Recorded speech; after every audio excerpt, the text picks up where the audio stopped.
What if the world never thawed? What if the glaciers never retreated, and the age of ice never ended? What would humanity become if we had never farmed, never built cities, never left the hunt behind? Could we survive a world where winter rules forever? Would we adapt? Would we perish? Or would we evolve into something else entirely? In this video, we enter a world that almost was. A world locked in ice, shaped by survival, and ruled not by kings but by cold.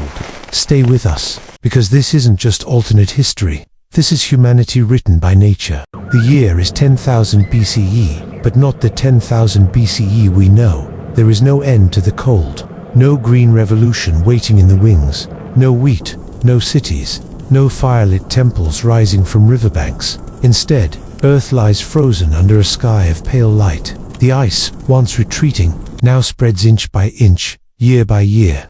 White plains stretch across continents. Glaciers swallow valleys. Frozen rivers crack like thunder. Snow falls in places it never should.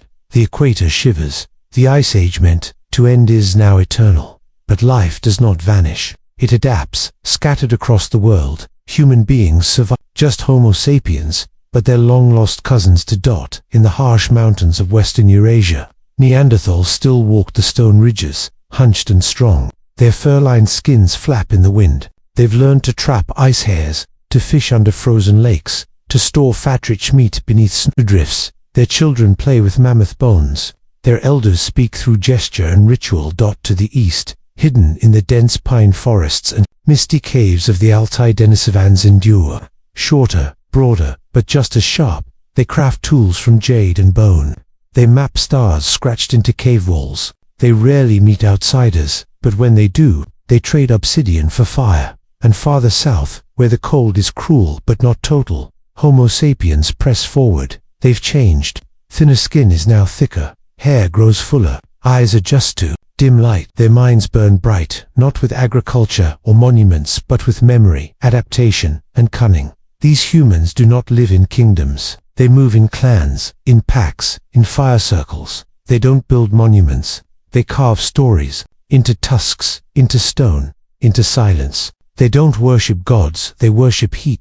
In this world, to find warmth is to survive. Across the frozen plains, people sleep in bone shelters, huddle beside fires fed by frozen dung. Food is hunted, not grown. Every tool is vital. Every mistake is deadly. But despite the suffering, something endures. The humans are changing, not just physically, but socially. In the east, groups of sapiens and Denisovans have started to share territory. They exchange mating partners. Language fragments fused. A new dialect forms not of words, but whistles, grunts, and signs. In the west, Neanderthals decorate their camps with painted stone. A red spiral here, a bone totem there. Perhaps not art, perhaps not yet, but something. Beginning, no one rules. There are no thrones, no borders, only snow, and movement, and memory. This is not the world that birthed civilization. This is the world that sharpened it. For thousands of years, the ice had been unmoving, ancient, silent, a wall that never blinked. Then, one morning, something changes. A sound echoes through the valleys of what is now northern Europe. Not the howl of wind, not the crack of tree limbs. This is different. A deep groan, a rupture. The voice of ice itself, a glacier miles thick and centuries-old, breaks at first. No one understands. The human groups nearby, small bands of Homo sapiens and Neanderthals, watch from the forest edges. They hear thunder without clouds. They feel tremors underfoot. Snow shifts from mountain peaks like powder sliding off a blade. Then, they see it. Water. Warm, flowing, steam rising where ice once ruled. To modernize, it is geothermal activity, maybe a deep vent exposed, or a minor volcanic crack beneath the ice shelf. But to those who live here, it is a sign. The Neanderthals believe it is the return of the ancient breath, the spirit of fire, breaking the rule of cold. They light torches and chant in guttural rhythms, painting the glacier walls with red ochre. The Homo sapiens approach it differently. A small group builds a camp closer to the source. They collect the meltwater in stone basins. They test its warmth with cautious fingers. One of them burns their hand. They don't understand science, but they remember heat, and heat means change. Word spreads not through written messages, but through messengers of memory. Hunters whispered to travelers. Nomads carry stories across the tundra. The tale mutates, gains power. Some call it a new beginning. Others say it's the end. A Denisovan band hundreds of kilometers to the east hears of the melting spirit. They do not believe it, but they mark the story with a black spiral on a cave wall just in case. In this world, rumor is prophecy. Not all tribes believe the warmth is a gift. In the high cliffs above a frozen river, an isolated Neanderthal group watches with suspicion. To them, the glacier is a god. Its cracking is a punishment. They throw spears into the ice, scream into the wind, and retreat deeper into caverns where even the fire won't reach. Meanwhile, the melting continues. Day by day, the glacier drips, a stream forms. Then a trickle of green moss emerges along the rocks. Life follows warmth. Insects awaken. A bird nests on exposed stone. A small fox drinks from the meltwater and survives the night. And the humans, once scattered, once separate, begin to move toward the warmth, toward the unknown. Not yet together, not yet in peace, but slowly, inevitably, drawn by the same thing, possibility. They move not because they want to, but because they must. The cold still rules the world. But now, there are whispers of warmth, and where warmth touches the land, it changes everything. The meltwater rivers have grown. What began as a single crack in the glacier has become a dozen. Moss spreads across bare stone. Insects return. Animals follow. So do the humans. Across what will one day be Central Europe, bands of Homo sapiens begin their migration. Small clans, no more than 20 or 30 souls each. They carry obsidian blades, carved bone needles, and precious embers stored in animal horns. They follow caribou herds and mammoth trails, but they are not just hunting. They are chasing memory of warmth, of food, of hope. Behind them, the Neanderthals emerge from their mountain caves, broad-shouldered, slow-footed, but wise in the language of stone and sky. Some follow the sapiens from afar, watching. Others avoid them, but some begin to walk alongside them. At first, the two species are wary. They compete for the same prey. They do not speak the same sounds, but hunger is a powerful translator. Around shared kills, near shared fires, a silent truce forms, and from that truce, something new begins. Farther east, the Denisovans sense a change. The stars have shifted in patterns they have watched for generations. The air carries different scents. One group leaves their ancient valley, descending from the highlands toward a vast plain exposed by receding ice.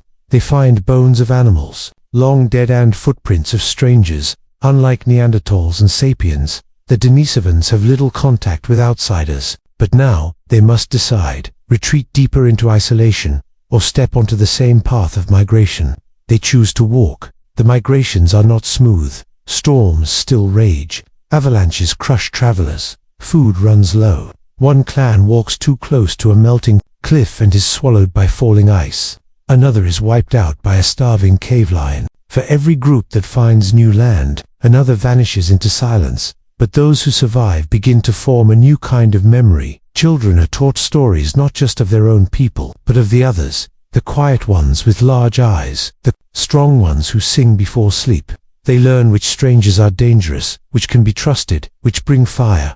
Stories become maps, myths become warnings, and slowly, something impossible begins to form, a shared oral history across species. At the edge of the glacier, where green touches white, a sacred meeting place is born. It is not planned, it has no walls, but the clans return to it year after year. There, under the stars, by the river that once was ice, Neanderthals drum bones on hollow logs. Denisovans leave tokens of stone and crystal. Homo sapiens paint lines. In the soil, they do not speak the same tongue, but they understand the same truth. The world is changing, and they must change with it. For countless generations, humans survived in pockets, isolated, cautious, suspicious of those who did not look or speak like them. But now, the ice itself is forcing convergence. The warming cracks in the glacier have become seasonal rivers, and the paths to them, once impossible, are now open for months each year. The great migration routes, once unthinkable, are becoming roads. And on those roads, the three humankinds meet. At first, these meetings are tense. Groups of Homo sapiens and Neanderthals stumble into each other near a watering site, both armed, both hungry, both unsure. But instead of fighting, they hesitate.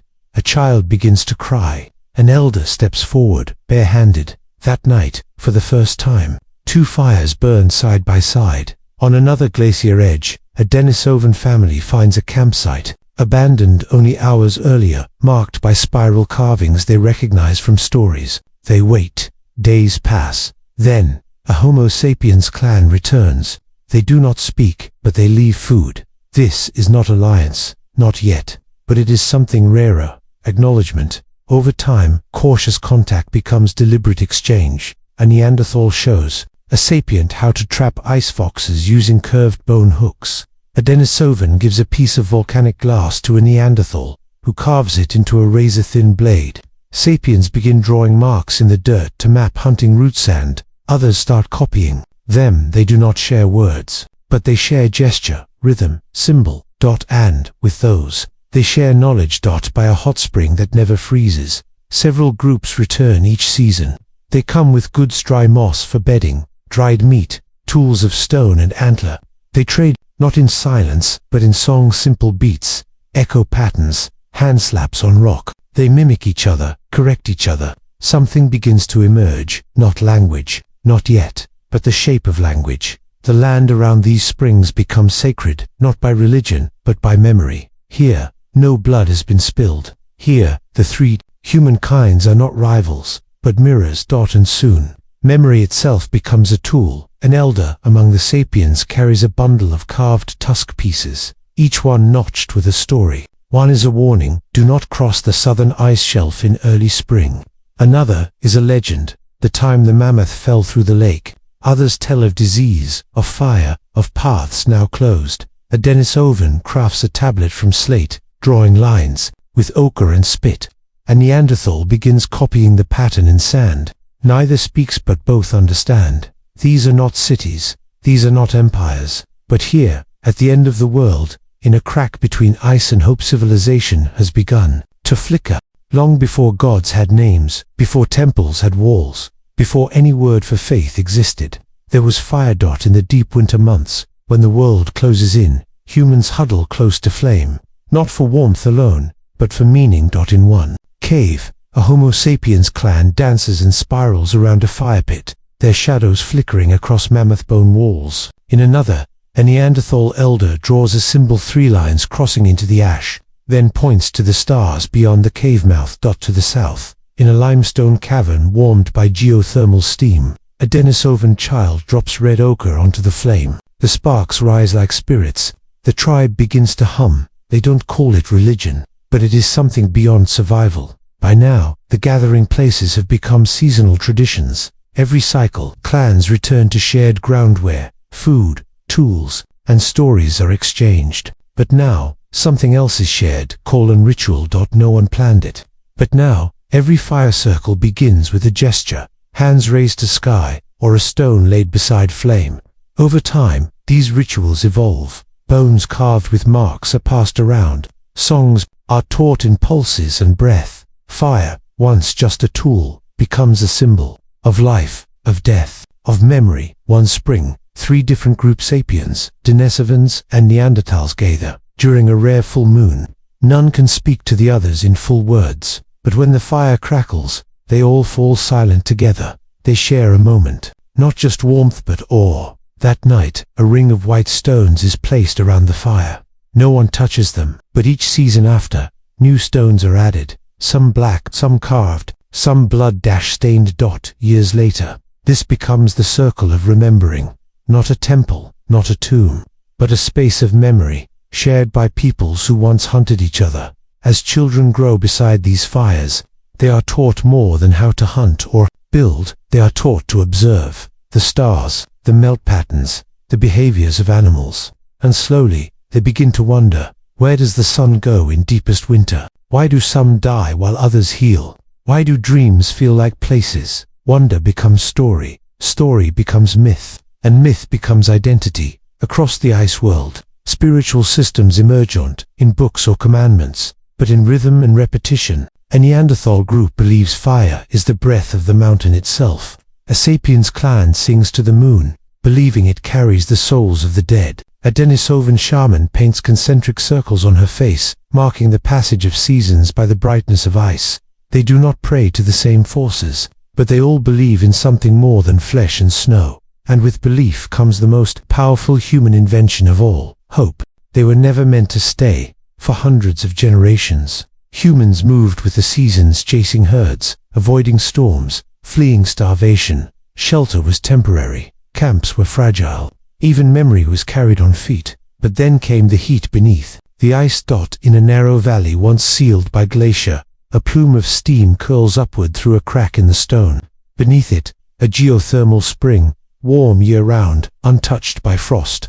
Around it, life returns, lichens, birds, small game. A clan of Homo sapiens finds it first. They build crude shelters from mammoth ribs and hides. Then, a group of Neanderthals arrives, drawn by the same warmth. There is no fight, there is space. That soon, a Denisovan family appears. They do not speak, but they offer salt and crystalline trade, and when night falls, they place a carved bone at the center of the fire. 3 peoples, 1 fire, no blood. They stay. It begins as a camp, then becomes a settlement, then becomes a place that lives beyond the season. They carve ledges into stone walls. They bury their dead in shared ground. They built a circular wall of tusks, not for defense but for meaning. Children born here know no other home. They name the hot spring. They tell stories of how it saved them. They call themselves not by bloodline, but by place. As word spreads, other clans arrive. Some stay for weeks, some for seasons. A simple rule emerges: no weapons near the spring. A larger ring is drawn with black stones. Anyone who enters must leave blades outside. This ring becomes sacred, not religious, not political, but shared. And shared space leads to shared ideas. Tools, once unique to one group, now circulate freely. A Neanderthal stone weight, used for tanning hides. A Denisovan snow lens, made from polished quartz. A sapiens system of knot ropes, used to track days. Each clan leaves something behind. Over time, these gifts fill a cave chamber near the spring. The objects are arranged with care. No one touches them without ceremony. It is not yet a museum, but it is memory made physical, and it is not the only one. Elsewhere, near volcanic vents or ice-sheltered valleys, similar settlements begin to rise. Built from bone, stone, and frozen earth, they are crude but permanent. Some dig into hillsides, others form around ancient caves. All share one trait: they are born from collaboration. There are no kings, no writing, no walls to keep out the world. But there is structure. As the years pass, networks form. A group from the southern tundra brings smoked meat and dyed hides to the spring village. In return, they take obsidian blades and stories of the northern lights. These journeys are dangerous, but now they have purpose. The ice world is still deadly, but within it, humans are weaving a net of resilience. They are no longer just surviving. They are building.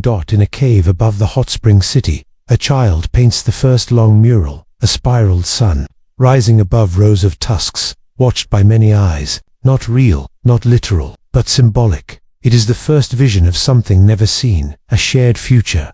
Thousands of years pass. The Ice Age remains. The earth never warms. There is no Neolithic revolution, no farms, no granaries, no wheel, no cities of brick, no bronze, no iron, no empires rising from rivers. And yet humanity thrives. Across the continents, the world's peoples evolve not upward toward metal and steam, but inward toward resilience, memory, and the mastery of survival. The descendants of Homo sapiens, Neanderthals, and Denisovans are no longer distinct. Over millennia of interbreeding and cooperation, a new kind of human emerges, robust, adaptable, sharpened, and social.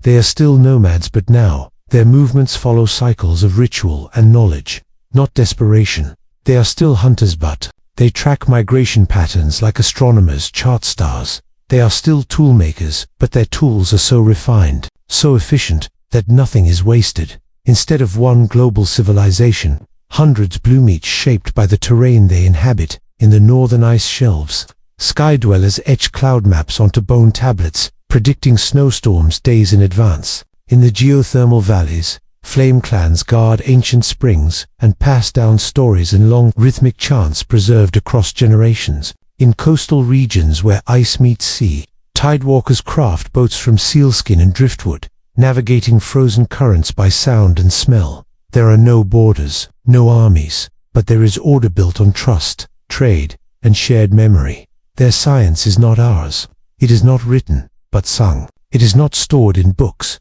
but embodies in dances, in hand signals, in scars and painted skin. One tribe knows how to preserve fish using glacial salt and ice smoke. Another tracks bird migrations that signal the coming of volcanic tremors. Another has a library of carved stones that, when ordered correctly, describe the safest mountain passes every decade. They know medicine through moss, astronomy through ice reflection, history through flame patterns. They do not conquer nature. They live inside it. Religion too has changed. There are no gods of wrath or gold, no temples of conquest, but there is reverence for fire, as giver and taker, for bone, as memory and shelter, for ice, as time itself. And there is a belief that to speak falsehood beside a shared flame brings shame not only to you but to your people's future. In a world so fragile, truth has become sacred. At one sacred gathering site used for over 300 generations, from multiple clans gather each decade. They sit in silence. Then, for 3 days, they tell what they have seen: a sickness that struck the southern camps, a new species of bird nesting where none did before, a glacier beginning to split, perhaps a danger. Each story is added to the cycle stone, a great obsidian slab carved with symbols from dozens of languages, passed hand to hand, generation to generation. And so, in this world of snow and silence, where no one built skyscrapers or split the atom, the human species does something far rarer. They endure without domination. They learn to live within limits, not against them. They master memory, not machinery. They build unity, not empires, and perhaps, just perhaps, they are wiser for it. And yet, here we are. Our ice age did end. The glaciers did retreat. The great mammoths and saber-toothed cats disappeared, and the world grew green. Rivers flowed freely. Forests spread. Grasslands opened up. And in that warmth, our ancestors farmed. They built cities. They raised walls. They wrote books. And they made war. We became what we are because the ice melted, because the climate changed. But what if we had evolved differently? What if, instead of conquering the land, we had learned to live inside its limits? What if our knowledge was rooted in memory, not machines? What if truth, community, and survival were more sacred than speed, progress, or power? What would that world look like? Maybe we wouldn't have cities on Mars. Maybe we wouldn't split atoms or digitize dreams. But maybe, just maybe, we would live closer to the earth, to each other, to meaning. The past didn't choose this path, but in imagining it, we reflect on our own. We asked not what would happen if the ice age never ended, but what kind of world we could still build if we remembered what it means to endure. Thank you for watching. This is Prehistoric.